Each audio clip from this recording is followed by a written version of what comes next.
ছাত্ৰ-ছাত্ৰীসকল আজি মই ক্লাছ 8ৰ গণিতৰ 3ৰ পৰা আৰম্ভ কৰিম। যোৱা ভিডিঅ'ত 1 আৰু 2টো আৰম্ভ কৰিছিলোঁ, আজি 3টো হ'ব লাগে। তো ফাৰ্ষ্ট আমাক প্ৰশ্নটোত কি দিছে, এই সংহতিটোৰ মৌল PQRSTUV এইকেইটা মৌল। এই মৌলকেইটাত বিলংছ টু বহিব নে আনবিলংছ টু বহিব তাৰ কথা কোৱা হৈছে। ঠিক আছে, এতিয়া ভিডিঅ'টো আমি আৰম্ভ কৰোঁ। ইয়াৰে 1 নম্বৰত কি আছে আমি চাম। তো 1 নম্বৰত আমাক কি দিয়া আছে, A dash A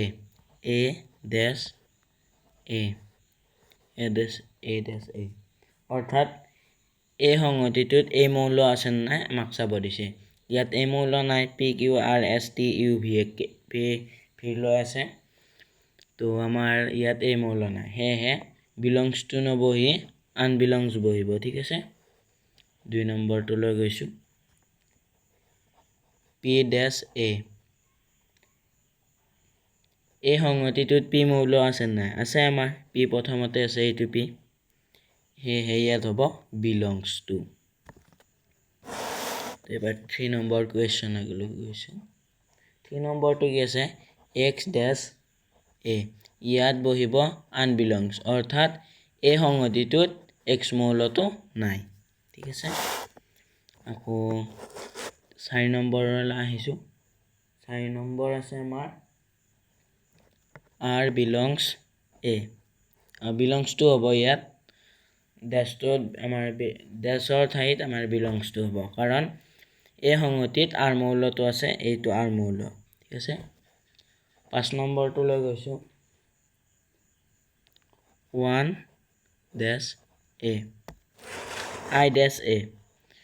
তো I মৌলটো আমাৰ এই সংহতিত আছে নেকি, নাই, তো আনবিলংছ হ'ব, ইয়াত বিলংছ টু নবহে। 6 নম্বৰটো লৈ গৈছোঁ, 0 dash A, ইয়াত কি হ'ব, 0 dash A, এই সংহতিটোত 0 মৌলটো আমাৰ নাই, সেয়েহে আনবিলংছ। তো 5 নম্বৰটো লৈ গৈছোঁ, এবাৰ 7 নম্বৰটো লৈ গৈছোঁ, S dash A, এছটো আছে এই সংহতিত, সেয়েহে ইয়াত হ'ব বিলংছ টু। 8 নম্বৰ, এবাৰ 8 নম্বৰটো লৈ গৈছোঁ আমি, U আছে আৰু ডেছ A, তো U আৰু ডেছ A আছে, তো এই সংহতিত U মৌল আছে নাই, আছে, এইটো আমাৰ U মৌল, এইটো ওপৰত, এইটো U মৌল, ইয়াত হ'ব বিলংছ টু। 9 নম্বৰটোত কি আছে, W dash A, ইয়াত হ'ব আমাৰ আনবিলংছ, কাৰণ আনবিলংছ হ'ব 9 নম্বৰত, ইয়াত আনবিলংছ, কাৰণ এই সংহতিত W মৌল নাই। আৰু এই প্ৰশ্নটোৰ লাষ্ট কুৱেশ্যন 10 নম্বৰটো কি সুধিছে আমাক, T dash A, ইয়াত বিলংছ টু হ'ব, কাৰণ এই সংহতিত T মৌল আছে, এইটো T মৌল। ঠিক আছে, ইয়ালৈ আমাৰ ঠিকে আছে।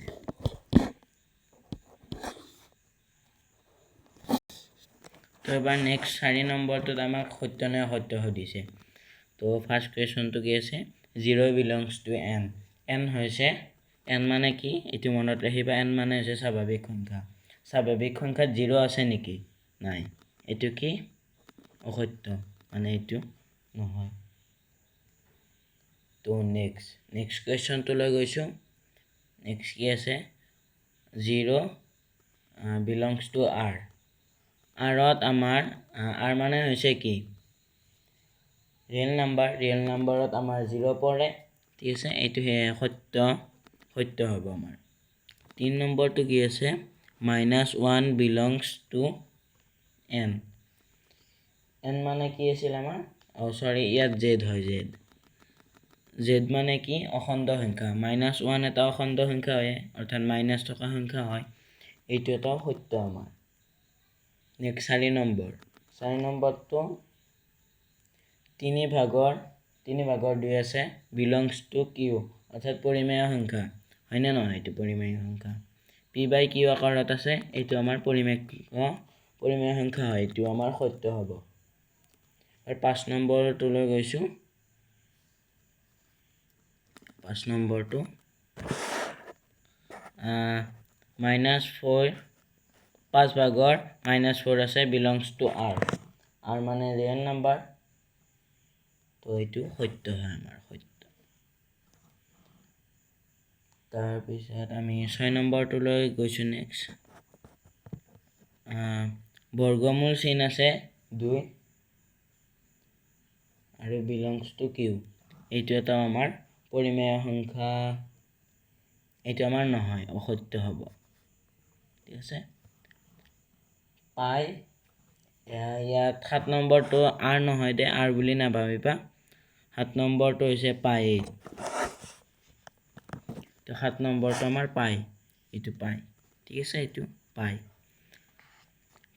কিউৰ সমান হয় না কিউত আছে না পাই নাই কিউত আমাৰ পাই নাই এইটো অসত্য হয় মানে এইটো নহয় নেক্সট 8 নম্বৰটো কি আছে 7 ভাগৰ 22 belongs to q এইটো সত্য এইটো হোৱা চিন দিছো এইটো হোৱা চিন আটো সত্য হয় আৰু 9 নম্বৰটোলৈ গৈছো 4 belongs to n 4 এটা স্বাভাৱিক সংখ্যাত পৰে সত্য -5 হোল নাম্বাৰ নহয় হোল নাম্বাৰ মানে মনত ৰাখিবা এইটো পূৰ্ণ সংখ্যাত -5 নপৰে 5 পৰে কিন্তু -5 নপৰে হে এইটো সত্য আমাৰ টোটেল 3 আৰু 4 টো আজি কমপ্লিট হ'ল আজি ভিডিওটোত ইমানেই আছিল